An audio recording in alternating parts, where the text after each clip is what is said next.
Hey there, welcome back to Hollywood Review, DDM, giving you the latest of what I think is great and not so great. Part of my job is to tell you like what you need to see out there. And I guess what comes with the territory is I need to tell you like what not to see, what to give a wide berth to, what to skip, what to give it a pass on. And maybe it's me, maybe it's some things just aren't my cup of tea.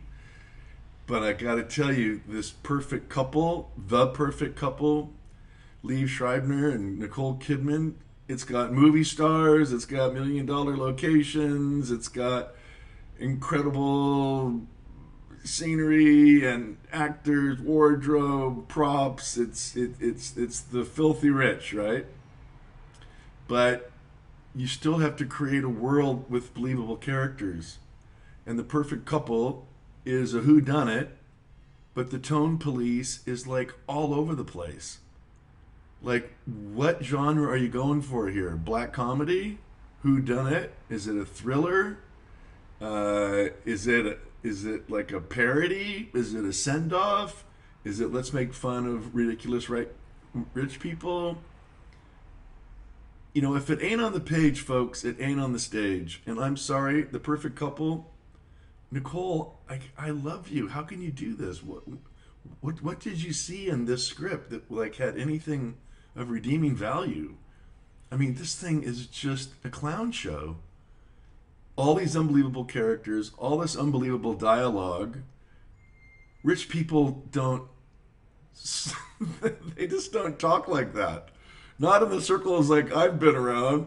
Not that I'm friends with the filthy rich, but I don't see parents letting their kids behave that way. I don't see that. And then also writers, you can't just take our morals of society and then just pretend they don't count. There is such a thing called the universal truth. And spoiler alert, I am going to talk about all 6 episodes, and I'm going to talk about the plot, and I'm going to talk about what happens. So if you want to watch it, stop watching me right now and go watch The Perfect Couple and decide for yourself. But for those that have watched it, or for those that want to hear a little bit more of my take, when your husband cheats on you, like it's not okay. And Liv Schreiber, there's a big wedding. One of the sons is getting married, and the husband sleeps with the maid of honor, and then gets her pregnant, and buys her a diamond bracelet. And then what's Nicole Kidman's reaction? Like, either she leaves or the husband has to leave, right? Universal truth? No. No, he gets a wide berth, and, it's not that bad. And he comes into the room, maybe waiting for a spanking or a yelling to, and he ends up kissing her on the neck. And she's like, oh, that feels good. Oh, that feels good.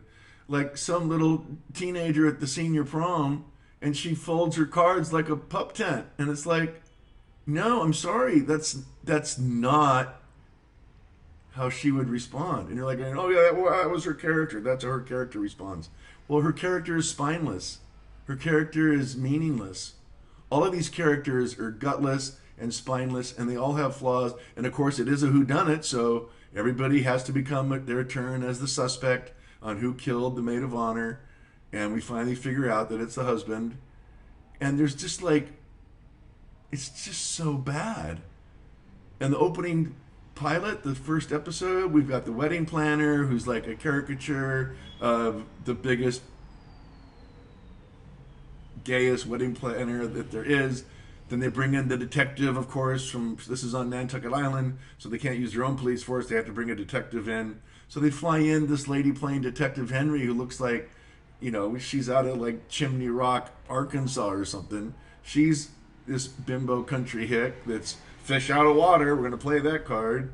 And all the rich people are fooling her, or are they? And everybody was a caricature.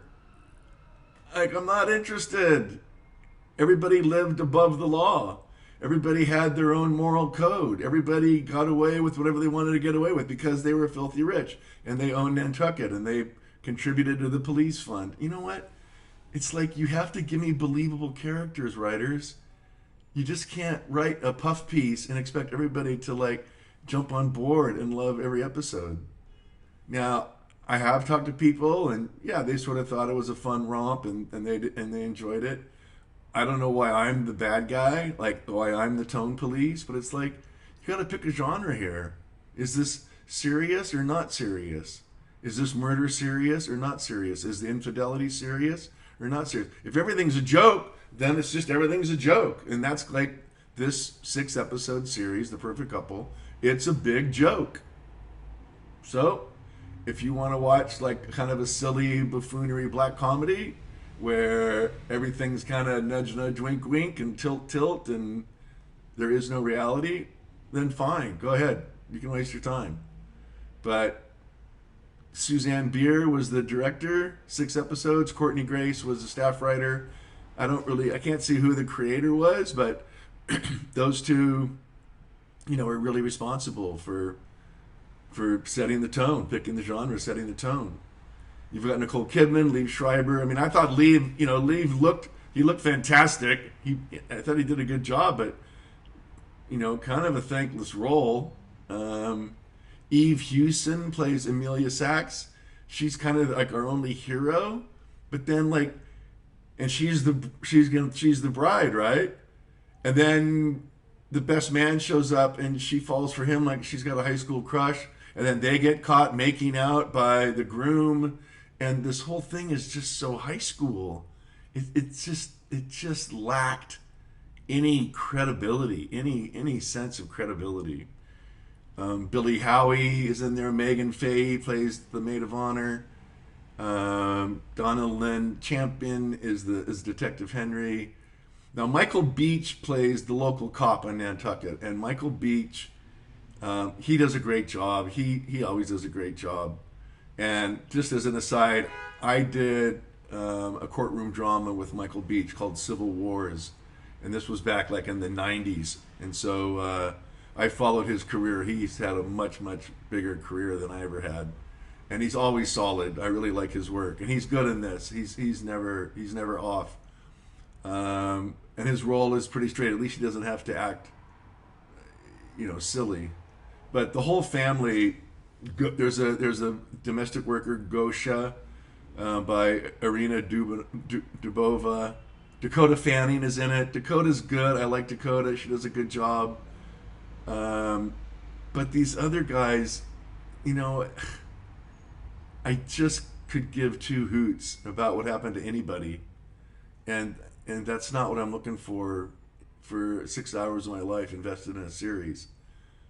Can you just write believable characters that we're cheering for, or that we care about, or that can make some kind of sense in a universal, truthful way? Because this was just a schlock. It was just absolute silly putty. So that's my take on it. On IMDb, right now, the current rating is a 6.5. And you know what? IMDb gives it a 6.5, but I have to give it a fail. So if an A is a 9 and a B is an 8 and a C is a 7 and a D is a 6, I'm giving this a 5. I won't even give it a 5.5 because that would be an F plus. I'm giving it a 5. That's what I'm doing. So the byline is: one lavish weekend ends in disaster before it can even begin, with the body discovered in Nantucket just hours before the ceremony. Everyone in the wedding party is suddenly a suspect. You know what it reminded me of? It reminded me of one of those Agatha Christie spoofs, Death on the Nile, or the Death on the Train. Kenneth Branagh, was doing those Agatha Christie send-offs, and I should have done more of my research on that. But I know, like Death on the Nile, it's just like all these cagey, dodgy, dark, mysterious characters, and who did it, and everyone could have done it because everyone's mysterioso, and just not my cup of tea. And the Perfect Couple is nothing really even like that. It's not anywhere near as good as that. It's just a bunch of rich spoiled people swearing like sailors and living beyond the rules, and it's pretty yeah. Is it funny? Not to me. It was pretty disgusting. It was just a joke. So that's my take. The Perfect Couple. Sorry, love you, Leave. Love you, Nicole. But it gets a 5. That's it. Don't waste your time. That's it. Hollywood Review. Peace out.